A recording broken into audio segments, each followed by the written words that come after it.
Greetings from Pattaya, Thailand, gentlemen. In this video, I would like to talk about the different stages we Western men go through in our motivations and desires to live in Thailand, and see if I can come up with a predictive model that explains at a high level what's going on in our minds and our hearts. What's happened to us, both in the Western world and in Thailand, that has caused us to want to escape the West and live the dream in the land of smiles. Let's talk about motivating desires. In the Western world, it feels like nobody really gives a shit about you. You're a utility. Your worth is measured by what you do for a living. How well you are treated by other people is dependent upon your status, your income, and what assets you own. You are almost certainly an average to an above average income earner, and you're used to being treated like a resource by everyone in your life, and especially by the large corporation or government department that you work for. Your life is controlled. You have a good, stable job, but your life is boring. You look around and you see that everyone else is living a boring life as well. You have had a long-term relationship before with a Western woman. You have experience as part of a couple and have certainly felt the irritation that living situation entails.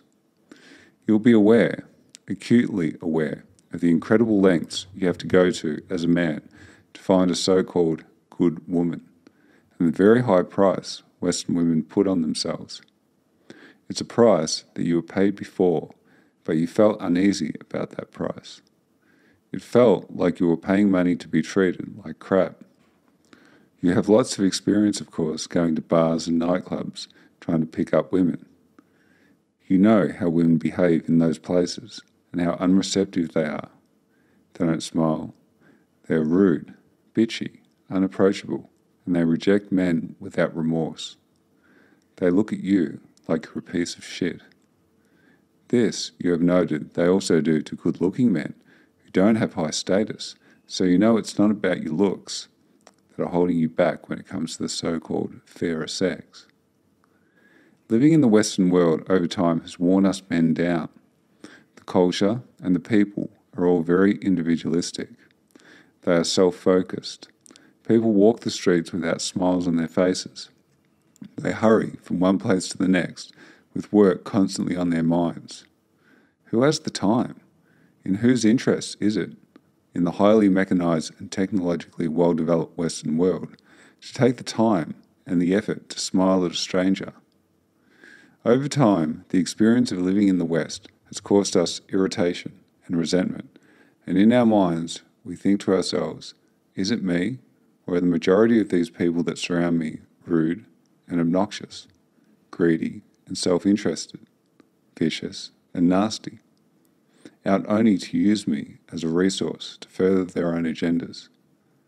At some point, we get jack of it all and we book that first trip to Thailand.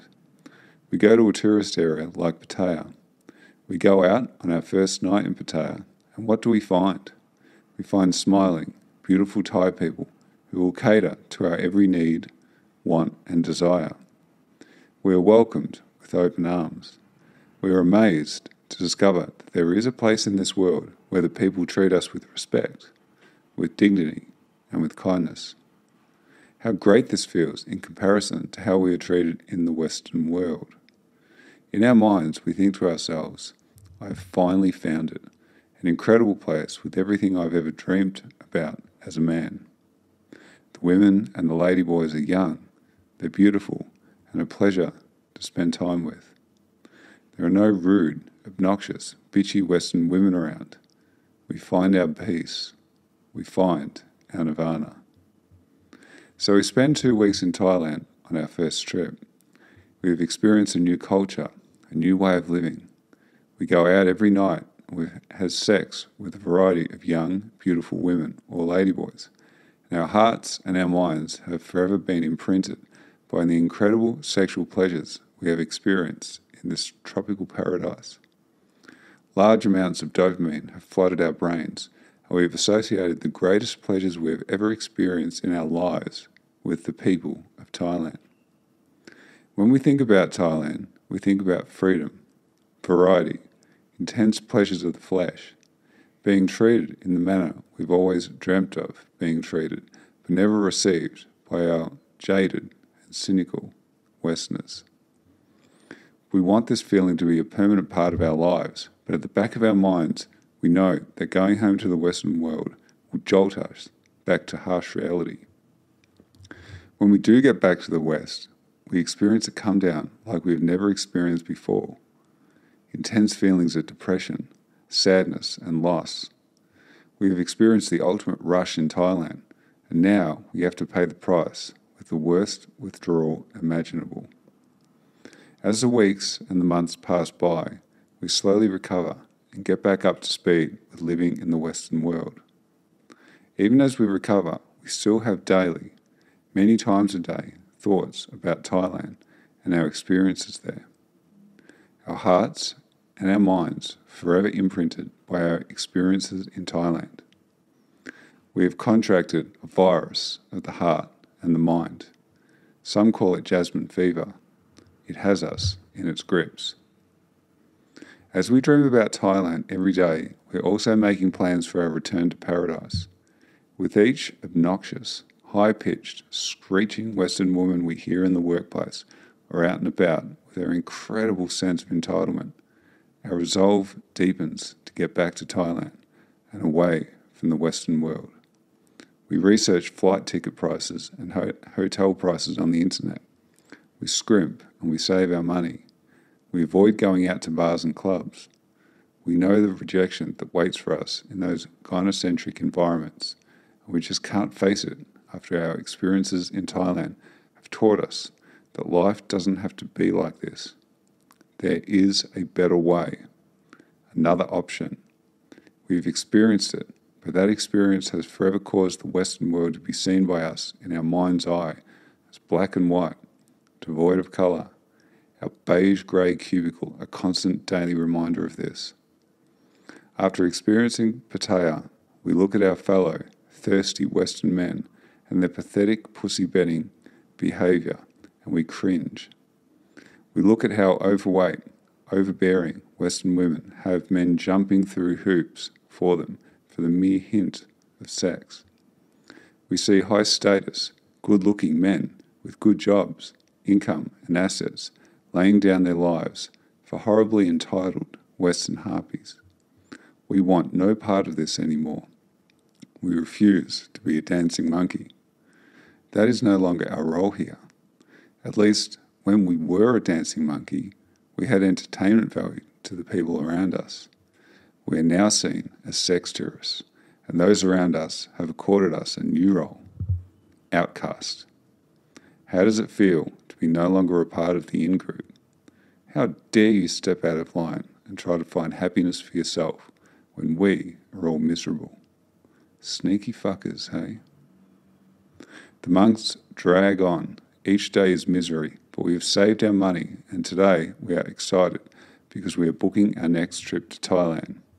It feels great knowing that we'll be back soon in the land of smiles, away from the soul-crushing and depressing cubicle farm. It will feel great to be a gangster again, instead of a battery hen.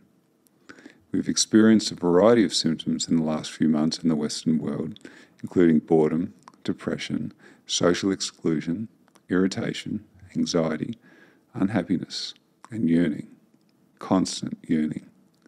We start to realize that these symptoms come with a future payoff, a return trip to Thailand. We think about this further, and we come to the conclusion that this is part of the price we have to pay if we choose to go against Western society's customs and values and live a better life as a quote-unquote sex tourist in Thailand. Our behaviour is changing, given our experiences in the land of smiles, and the people around us have taken note of this. We are noticing that we are starting to see things very differently to our peer group. Our values are changing, while the values of the people we work with have stayed the same, or have strengthened. This is causing conflict between us and those around us. We suspect that making more of these independent trips to Thailand and spending more time with the Thai people will cause our values to change even more and cause further rifts in our relationship with our colleagues, with our friends, and with our families. The time has now come for our next trip to Thailand. We have eagerly counted down the days. We have reminders set up on our computers to notify us. The day comes, and we board our flight, bound for Thailand. We are so excited that soon we will be back in paradise. Months of soul-crushing work and being treated like a utility has come to an end, and we are back in the land of smiles, ready to experience again the respect, the dignity, and the kindness by the beautiful Thai people. We go back to the bars. We go back to our women or our ladyboys. We experience again incredible pleasures, but perhaps it's not quite as good as last time, as we become just that little bit accustomed to it all now. Our minds are, however, once again, as before, being flooded by dopamine, causing us incredible pleasure and more associations in our brains that tell us that pleasure equals Thailand. The cycle is repeating itself again, and our habits are growing stronger. Not only that, but our resolve is growing stronger, that we want this to be a permanent part of our lives, and we are willing to sacrifice, to do whatever it takes to make it so.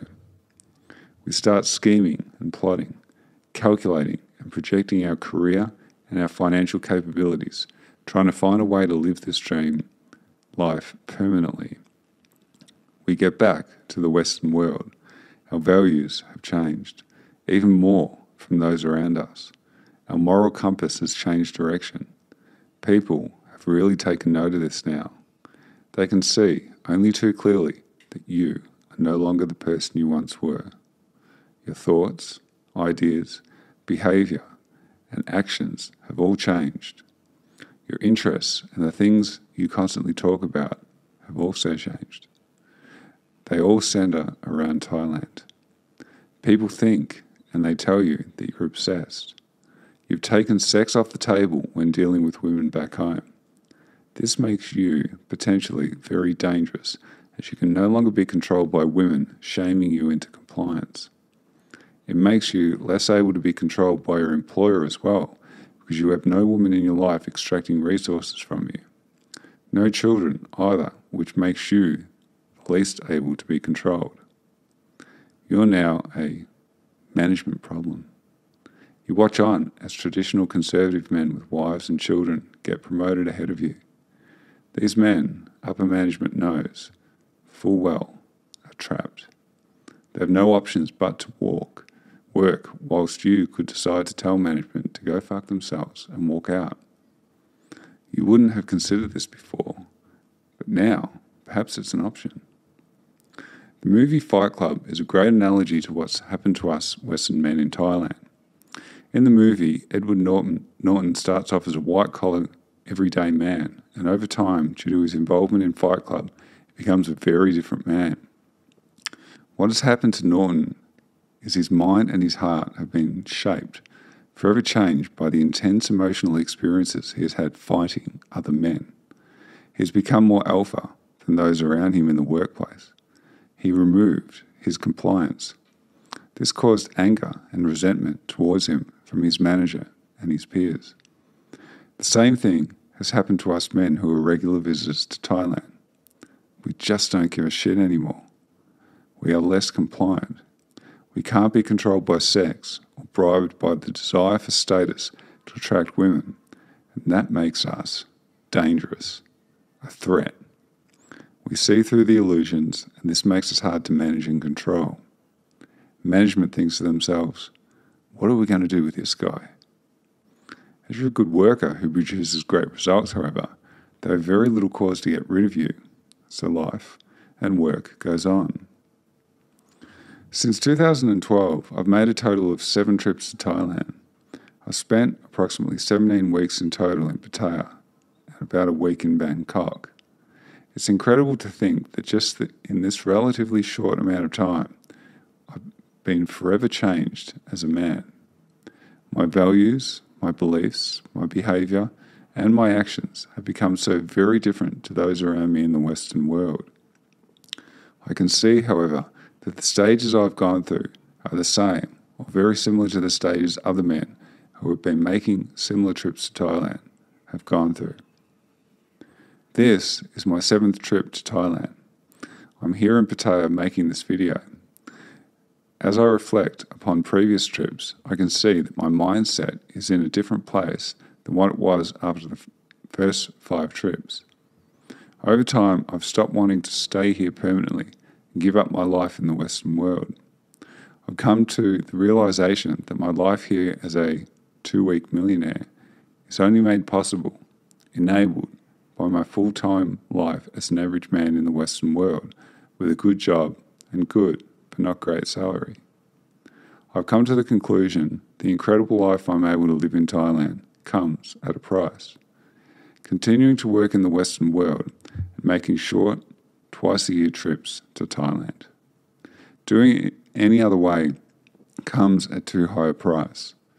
I would be mortgaging my future for cheap beer and, dare I use the word, hookers. I've just turned 37.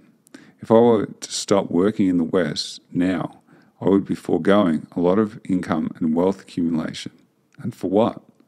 So I can stay in paradise longer and have paradise become boring like life is in the West? Humans adapt to whatever environment they find themselves in, and I'm certain my life would become boring here in Thailand if I were to stay here full-time at this age. Short trips it is then, and the piper must be paid. With sincerest thanks to my friend, the Drifter, who's currently in Vietnam but dreaming of Thailand, for sparking this video. Till next time, all the best, gentlemen. I'm the Pretender.